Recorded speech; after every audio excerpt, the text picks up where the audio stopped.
Welcome to One Bite is Everything, the podcast that connects every bite you take to the bigger world, sparking curiosity and inspiring you to ask more questions about the food on your plate.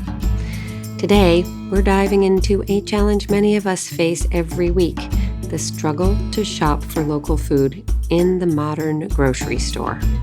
By the end of this episode, you'll understand why supermarkets are set up the way they are, how they've shaped what's available to us, and what this means for our access to local food. We'll also talk about what you can do to overcome these challenges and make more intentional food choices. Let's dig in.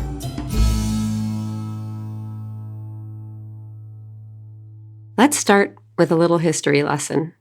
Supermarkets, as we know them, did not exist until the 1930s. Before that, most people shopped at local markets, general stores, or specialty shops like butchers and bakeries. You might have even had your own farm with a cow, a pig, some chickens, or shopped from other local farmers. The first true supermarket was King Cullen, which opened in 1930 in Queens, New York. Its promise? Convenience, low prices, and everything you needed under one roof. That model caught on fast, and by the 1950s, supermarkets dominated the American food landscape. Here's the catch. The rise of supermarkets wasn't just about convenience. It was about control. Large chains centralized the food supply, sourcing products from far away to keep costs down.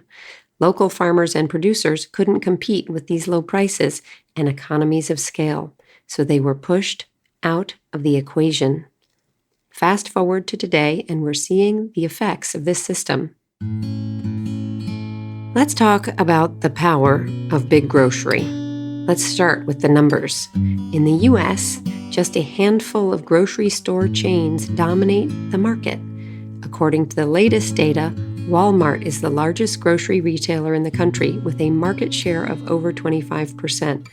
The top 5 grocery chains, Walmart, Kroger, Costco, Albertsons, and Ahold Delhaize, with brands like Food Lion, Giant Food, Hannaford, and Stop & Shop, control more than 50% of the market. Smaller independent grocery stores account for less than 10% of total sales. What does this mean for local food? It means that the odds are stacked against it. Big grocery chains prioritize uniformity, consistency, and low prices, which favor large-scale industrial producers.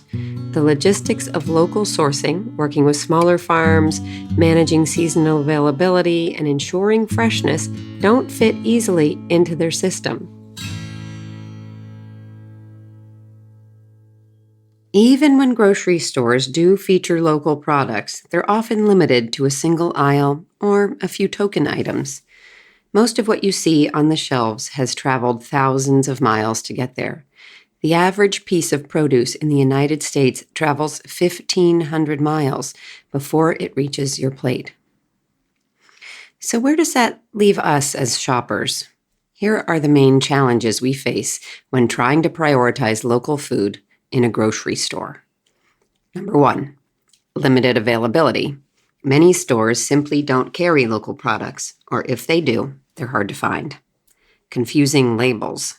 Terms like local, natural, or sustainable aren't always regulated, making it difficult to know what you're really buying. Price disparity. Local products often cost more, and without clear context about why, it's easy to default to cheaper options. Time constraints. Shopping intentionally, reading labels, and seeking out local options takes time, and not everyone has that luxury. This isn't just about convenience. It's about how the system has been designed to make local food less accessible, even when we want to support it. Now let's zoom out and talk about why this is such a big deal. When we rely on industrial food systems, we lose diversity, not just in terms of the crops we grow, but also in terms of the farmers who grow them. Small local farms are vital for maintaining resilient food systems, preserving heirloom varieties, and ensuring food security in the face of climate change. Grocery stores prioritize varieties that are shelf-stable and are not too delicate to travel. Let's take tomatoes, for instance. They're picked green and ripen in transit. Not all varieties can make the long journey from the farm to your supermarket, but some of those varieties, the ones that are not popular on the supermarket shelves, are the most delicious.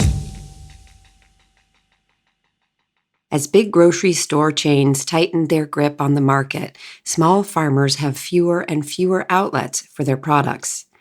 In the United States, we've lost over 4 million farms since the 1930s when supermarkets began, and small farms are disappearing at an alarming rate still. This isn't just an agricultural issue, of course. It's an economic and community issue. When local farms disappear, so do local jobs, local dollars, and the connection between communities and their food. So what can we do? Here are a few actionable steps. Shop small wherever possible. Seek out farmers markets on a weekly basis, maybe a co-op or specialty store that prioritizes local products. Every dollar you spend at these places is a vote for a better food system. Get to know your labels. Look for certifications that indicate local or sustainable sourcing, but don't stop there. Ask questions. Where was this grown? How far did it travel to get here? Support small farms directly. Many farms offer CSAs, community-supported agriculture, where you can buy a share of their harvest.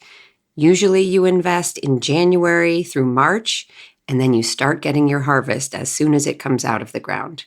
This cuts out the middlemen and puts more money directly into farmers' pockets. You can advocate for change. Encourage your local grocery stores to carry more local products. Let them know there's a demand for it. Be vocal. Share your efforts with your friends and family. The more people understand the challenges of the current system, the more momentum we can build for change. Try, for instance, celebrating those tomatoes you got from a local farmer and how delicious they are. Here's an important takeaway. The grocery store may not be built to support local food, but we can still make it work for us. It starts with small, intentional choices. One product, one farmer, one meal at a time. You're going to have to do this part yourself. It will take a little bit of effort, but I think you will be plenty satisfied with yourself when you do it. If you want a little help being just a little bit more local, why don't you join me and thousands of people across the country who have started the Local Food Challenge? It's a monthly program with some fun activities that dissect the local food conundrum, and it gives you a monthly aha that you can really sink your teeth into. You can sign up to get started at thelocalfoodchallenge.com. That's thelocalfoodchallenge.com. Thank you for tuning in to One Bite is Everything. Together, we can build a food system that works for everyone, one bite at a time. I will see you next week for another episode.